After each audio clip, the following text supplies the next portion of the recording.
Hi guys, it's about 9:53 right now here in New England. I'm Stephen Boyle. Well, this is what's going on. The National Weather Service for some reason is having probably some technical difficulties, but because this hasn't updated since about 5:52. But the most recent image I can get, there is an air quality alert for southern Connecticut here. Working our way on up to the north, you can see this flood warning. It's for the Mattawamkeag River, I believe. And that is until sometime in the later until tomorrow evening. But as of right now, the stage was at the stage was at 13.9 feet. Minor flooding is occurring and forecast as well. Flood stage is 13.5 feet. The river will continue to fall below flood stage by tomorrow early afternoon. So that's what's going on. If you live into that particular region, particularly between Bangor up north through just to the north of Millinocket, Maine, into portions of central Maine, just be on the lookout if you're near that river.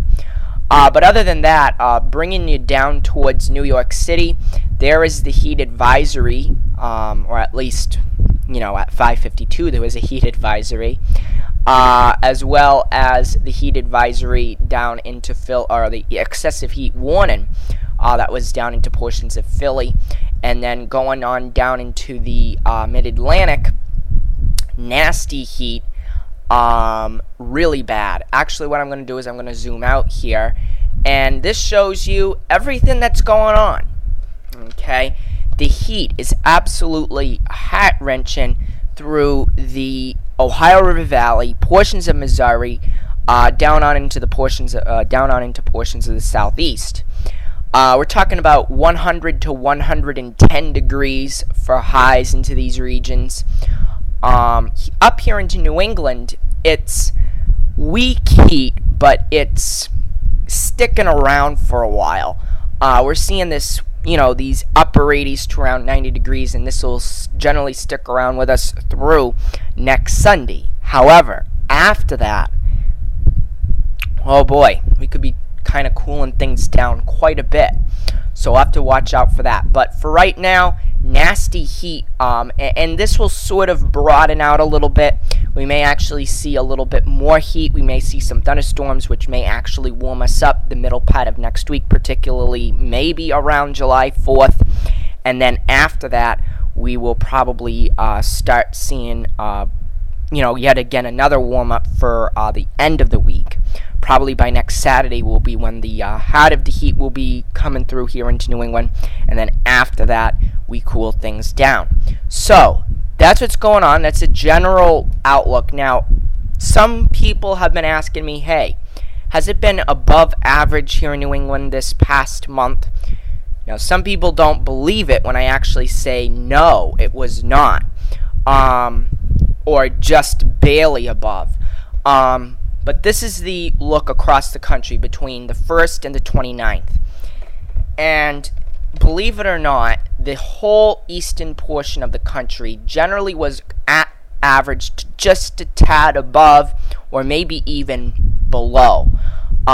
It was the Midwest that was way above average, particularly the Four Corners region, Texas, but the real core and heart of the heat was in through this portion of the Midwest and the Rockies, which was out into portions of Wyoming, northeastern New Mexico, and Nebraska.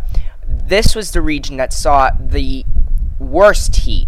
But here in New England, you can see generally at average to, maybe a tad above, maybe a tad below.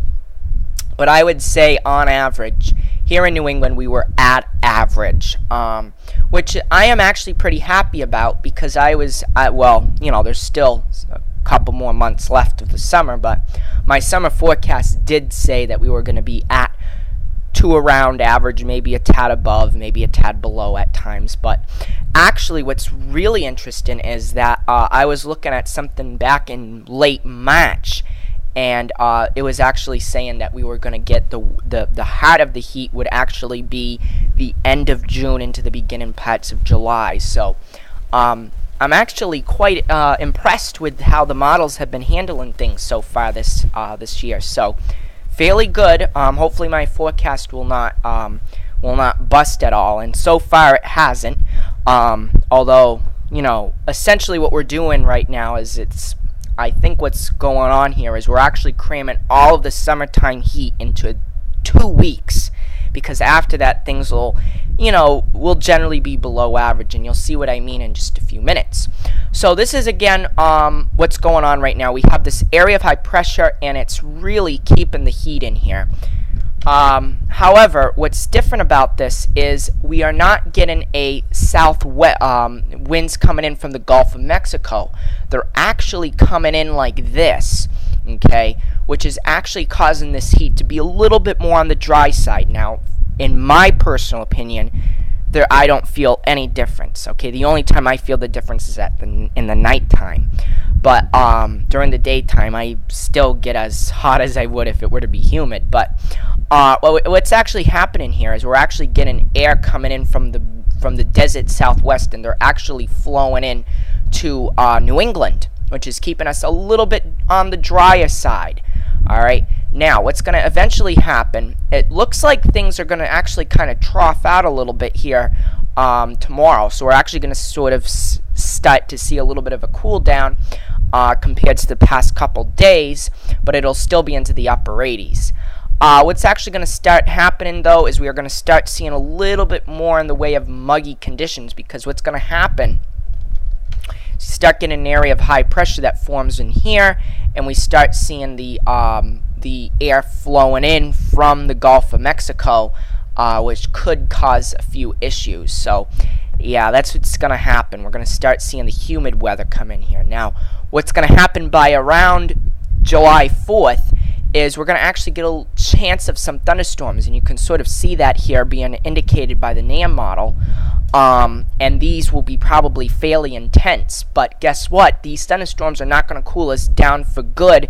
They will only cool us down for a brief, a little bit, and then things will turn wicked humid and wicked hot afterwards. So these thunderstorms will not do anything for us.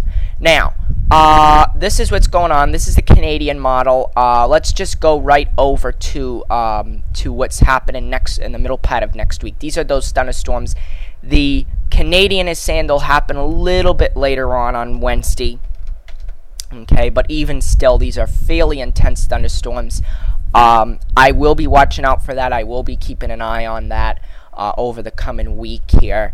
And then those move out, and then we still see some very warm conditions, and yet again some, like I said, I think the core of the heat will really happen by next Saturday, so we'll have to see about that. So, this is the GFS model, and yeah, you can see that there could be some thunderstorms back down into the southeast here, but overall, my main concern is the thunderstorms that will be coming through around July 4th. So if you have any plans for that, just make sure you stay tuned, and make sure you check back for updates.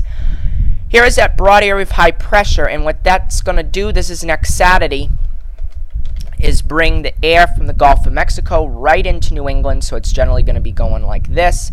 So we are going to be very warm and humid next Saturday. Now, what I can notice here, though, is there's a little bit of a front that's going to start to form, and that is going to actually drop down from Canada, okay, and actually bring us much, much cooler conditions. Generally, what's going to happen here is there's going to be a little bit of a low pressure from in portions of near Nova Scotia, and that is going to drop down the cool air into New England, which will be well-needed cool air. I mean, this will be cool air that we've wanted for quite some time. And this trough may actually broaden a lot. Okay, this trough may actually go as far west as Chicago, as far south as portions of Georgia. So this is the whole trough region that the GFS is depicting at this current time. In the meantime, there would be an intense ridge out into the mid parts of the country. It would be really nasty heat yet again through Texas, through Kansas, in the same areas that have been getting it over the past several weeks here. Generally, where you saw that red on that map that I showed you a little bit earlier would be where the intense heat would be. So as time moves its way onward, we would continue to see this cool weather, a little bit more in the way of rainy conditions. So we'll have to see how that turns out. There is a little bit of a question on whether what this high pressure will do, and then also this kind of interesting low that is being formed right here. I don't know if that's a hurricane, a tropical system. I don't know if that would move like this. I don't know if it would pose any questions for New England, but we'll have to just see what happens with that in due time. But for right now, that's what's going on. And of course, have a great rest of your Saturday, and we'll be back tomorrow with another update. Take care, everyone.